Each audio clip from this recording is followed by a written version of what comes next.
चलिए आगे बढ़ते हैं और आज के सेशन में हम बात करेंगे एक बहुत ही इंपॉर्टेंट फाइनेंशियल स्टेटमेंट के बारे में, जो कि है कैश फ्लो स्टेटमेंट। दोस्तों, जब भी आप किसी कंपनी की असली फाइनेंशियल हेल्थ को समझने की कोशिश करते हैं तो सिर्फ प्रॉफिट और रेवेन्यू को देखना काफी नहीं होता। Cash is king. प्रॉफिट तो सिर्फ पेपर पे हो सकता है, लेकिन असली पैसा कौन ला रहा है बिजनेस में, ये समझना ज्यादा जरूरी है। इसीलिए कैश फ्लो स्टेटमेंट एक पावरफुल टूल है जो आपको बताता है कि कंपनी के पास कितना कैश आ रहा है और कितना कैश जा रहा है। दोस्तों, कैश फ्लो स्टेटमेंट आपको बताता है कि कंपनी अपने दिनचर्या के ऑपरेशंस, इन्वेस्टमेंट्स और फाइनेंसिंग एक्टिविटीज के जरिए कितना पैसा कमा रही है और खर्च कर रही है। यह स्टेटमेंट कंपनी के लिक्विडिटी पोजीशन को समझने का एक बेहतरीन तरीका है, जो लॉन्ग टर्म सस्टेनेबिलिटी और फाइनेंशियल स्टेबिलिटी के बारे में वैल्यूएबल इंसाइट्स प्रोवाइड करता है। कैश फ्लो स्टेटमेंट को समझना एक इन्वेस्टर के लिए उतना ही जरूरी है जितना कि प्रॉफिट एंड लॉस स्टेटमेंट या फिर बैलेंस शीट को पढ़ना। तो चलिए सबसे पहले यह समझते हैं कि कैश फ्लो स्टेटमेंट होता क्या है। कैश फ्लो स्टेटमेंट एक फाइनेंशियल रिपोर्ट होती है जो बताती है कि एक कंपनी के पास कितना कैश इनफ्लो, मतलब कि अंदर आने वाला पैसा, और कैश आउटफ्लो यानी कि बाहर जाने वाला पैसा है एक स्पेसिफिक पीरियड के दौरान। यह स्टेटमेंट आपको कंपनी के लिक्विडिटी पोजीशन को समझने में मदद करती है। कैश फ्लो स्टेटमेंट 3 कैटेगरीज में डिवाइड होती है। पहला है ऑपरेटिंग एक्टिविटीज, दूसरा है इन्वेस्टिंग एक्टिविटीज और तीसरा है फाइनेंसिंग एक्टिविटीज। तो चलिए इन कैटेगरीज को थोड़ा डिटेल में समझते हैं। Cash flow from operating activities, जिसको हम शॉर्ट में CFO कहेंगे। यह सेक्शन बताता है कि कंपनी अपने कोर बिजनेस ऑपरेशन से कितना पैसा कमा रही है। ऑपरेटिंग एक्टिविटीज से आने वाला कैश इनफ्लो और जाने वाला कैश आउटफ्लो कंपनी के डे टू डे ऑपरेशन से जुड़ा होता है। इसमें आता है cash inflows and cash outflows. Cash inflows मतलब कि सेल्स से मिलने वाला पैसा, कस्टमर से पेमेंट और interest income. And cash outflows मतलब कि रॉ मटेरियल्स खरीदना, एम्प्लॉयज को सैलरी देना, रेंट और ऑपरेशनल एक्सपेंसेस। दोस्तों, ऑपरेशन कैश फ्लो से पता चलता है कि कंपनी अपने प्राइमरी बिजनेस ऑपरेशंस के जरिए कितना पैसा कमा रही है। अगर कंपनी का ऑपरेटिंग कैश फ्लो पॉजिटिव है, इसका मतलब है कि कंपनी अपने खर्चे मैनेज करने के साथ साथ प्रॉफिट भी कमा रही है। लेकिन अगर ये नेगेटिव है तो इसका मतलब हो सकता है कि कंपनी को अपने डेली एक्सपेंसेस चलाने में दिक्कत हो रही है। फॉर एग्जाम्पल सोचिए हम रिलायंस इंडस्ट्रीज की बात कर रहे हैं।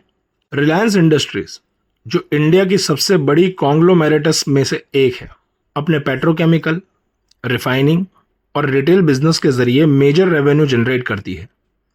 2022 से 2023 के फाइनेंशियल ईयर में रिलायंस ने अपने कोर ऑपरेशन से 1,25,000 करोड़ का कैश फ्लो जनरेट किया था। इस कैश फ्लो में ऑपरेशनल एक्सपेंसेस जैसे कि रॉ मटेरियल्स का कॉस्ट, एम्प्लॉयज की सैलरीज और लॉजिस्टिक्स का खर्चा सब्सट्रैक्ट करने के बाद नेट CFO पॉजिटिव था, जो दिखाता है कि कंपनी अपने प्राइमरी ऑपरेशन से रीबूस्ट कैश इनफ्लो जनरेट कर रही है। की पॉइंट्स: अगर एक कंपनी का CFO कंसिस्टेंटली पॉजिटिव है तो इसका मतलब है कि कंपनी अपने कोर बिजनेस से पैसा कमा रही है और अपने खर्चे खुद मैनेज कर सकती है पड़ेगी। इसका मतलब यह भी है कि कंपनी को अपने ग्रोथ के लिए एडिशनल लोन्स लेने की जरूरत नहीं पड़ेगी। दोस्तों, यहां पे मैंने जो कंपनी के एग्जाम्पल सेट किए हैं वो राउंड फिगर में होते हैं। एक्चुअल नंबर से थोड़ा डिफरेंस हो सकता है, क्योंकि मैं आसान भाषा में समझाऊंगा तभी आपको समझ में आएगा। अब देखते हैं cash flow from investing activities, जिसको हम CFI कहेंगे। यह सेक्शन बताता है कि कंपनी अपने लॉन्ग टर्म इन्वेस्टमेंट्स में कितना पैसा लगा रही है या कमा रही है। इन्वेस्टिंग एक्टिविटीज फ्यूचर ग्रोथ के लिए होती हैं, जैसे कि नए एसेट्स खरीदना या इन्वेस्टमेंट से रिटर्न्स कमाना। जिसमें कैश आउटफ्लोज यानी वो आउटफ्लोज जो न्यू मशीनरी खरीदना, नए प्लांट्स बनवाना और दूसरी कंपनीज में इन्वेस्टमेंट करना। और उसमें कैश इनफ्लोज यानी वो इनफ्लोज जो ओल्ड एसेट्स बेचकर पैसा कमाना, और इन्वेस्टमेंट से रिटर्न्स प्राप्त करना। दोस्तों, इन्वेस्टिंग एक्टिविटीज से रिलेटेड कैश फ्लो को समझना इंपॉर्टेंट है, क्योंकि ये बताता है कि कंपनी अपने फ्यूचर के लिए क्या प्लानिंग कर रही है। अगर कंपनी नए एसेट्स में इन्वेस्ट कर रही है तो इसका मतलब है कि वो अपने बिजनेस को एक्सपांड करने की सोच रही है। लेकिन अगर कंपनी अपने एसेट्स बेचकर कैश जनरेट कर रही है तो ये भी देखा जाना चाहिए कि क्या ये एक हेल्दी डिसीजन है या फाइनेंशियल स्ट्रेस के कारण किया गया है। फॉर एग्जाम्पल, मान लीजिए इन्फोसिस, जो कि एक लीडिंग आईटी सर्विस प्रोवाइडर है, तो इन्फोसिस ने 500 करोड़ का इन्वेस्टमेंट किया एक नए टेक्नोलॉजी डेवलपमेंट सेंटर में बेंगलुरु में। साथ ही उन्होंने एक पुरानी प्रॉपर्टी को 200 करोड़ में बेचा जिसका यूज अब नहीं हो रहा था। तो नेट CFI माइनस 300 करोड़ होगा, जो नेगेटिव है क्योंकि पैसा ज्यादा इन्वेस्ट हुआ है। लेकिन ये नेगेटिव कैश फ्लो एक पॉजिटिव इंडिकेटर है, क्योंकि ये फ्यूचर ग्रोथ और इनोवेशन के लिए किया गया इन्वेस्टमेंट है। की पॉइंट्स: नेगेटिव CFI हमेशा बुरा नहीं होता। अगर कंपनी फ्यूचर ग्रोथ के लिए इन्वेस्ट कर रही है तो ये एक अच्छा सिग्नल भी हो सकता है। लेकिन अगर बार बार नेगेटिव CFI हो और उसका कोई सॉलिड रिटर्न ना हो तो ये कंसर्न का मुद्दा बन सकता है। ठीक है, चलिए अब देखते हैं cash flow from financing activities, जिसको हम CFF बोलेंगे।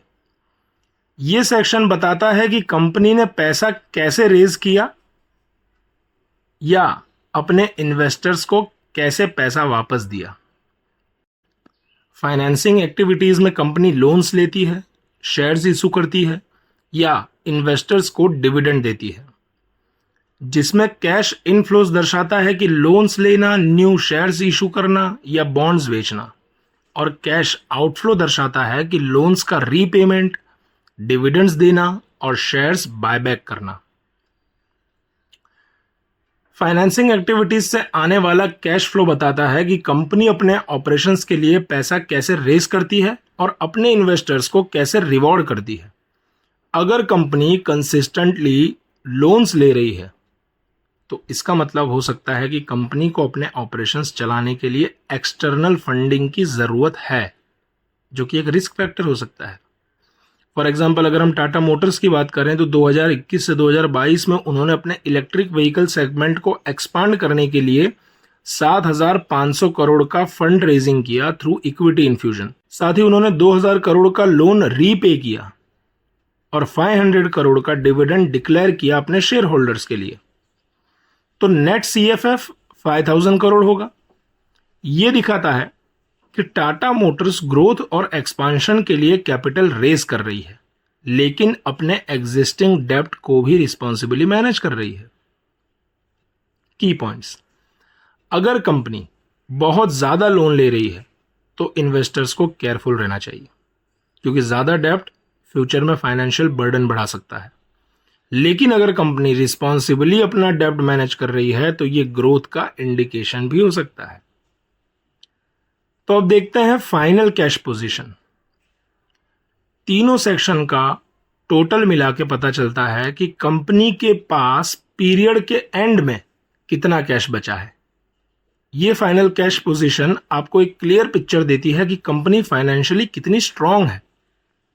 फॉर एग्जाम्पल, मान लीजिए कंपनी का कैश फ्लो कुछ इस तरह है: CFO 3,000 crore, CFI minus 300 crore, CFF 800 crore.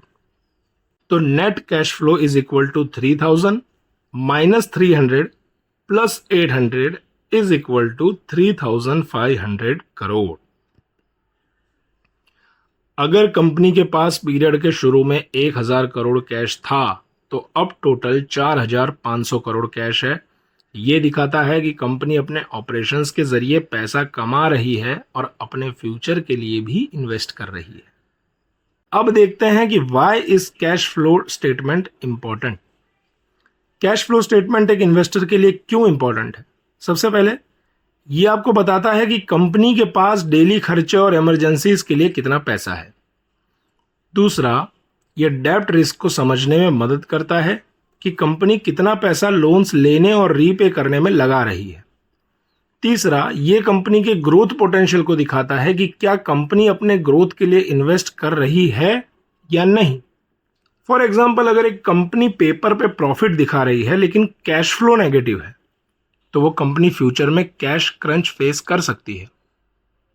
जैसे जेट एयरवेज, जो कि एक वक्त इंडिया की लीडिंग एयरलाइंस थी, उसने अपने फाइनल ईयर्स में पेपर पे प्रॉफिट दिखाए थे लेकिन उनका कैश फ्लो नेगेटिव था due to high operational cost और डेब्ट रीपेमेंट इश्यूज।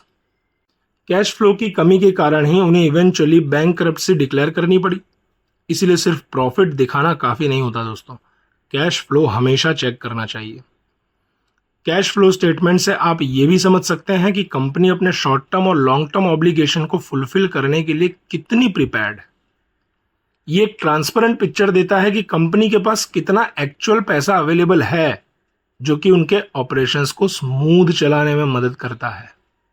तो अब हम इसके कंक्लूजन पे आते हैं। कैश फ्लो स्टेटमेंट एक ट्रेडर और इन्वेस्टर के लिए एक पावरफुल टूल है। सिर्फ प्रॉफिट देख के खुश मत हो, हमेशा कैश फ्लो को एनालाइज करो। अगर कंपनी का कैश फ्लो स्ट्रांग है तो वो कंपनी लॉन्ग टर्म में सक्सेसफुल होने के चांसेस रखती है। कैश फ्लो स्टेटमेंट के एनालिसिस से आप बेहतर इन्वेस्टमेंट डिसीजन ले सकते हैं। कैश फ्लो स्टेटमेंट को एनालाइज करके आप एक कंपनी के असली फाइनेंशियल हेल्थ को समझ सकते हैं। ये स्टेटमेंट आपको बताता है कि कंपनी का बिजनेस मॉडल कितना सस्टेनेबल है और क्या वो अपने फ्यूचर गोल्स को अचीव करने के लिए फाइनेंशियली स्टेबल है या नहीं।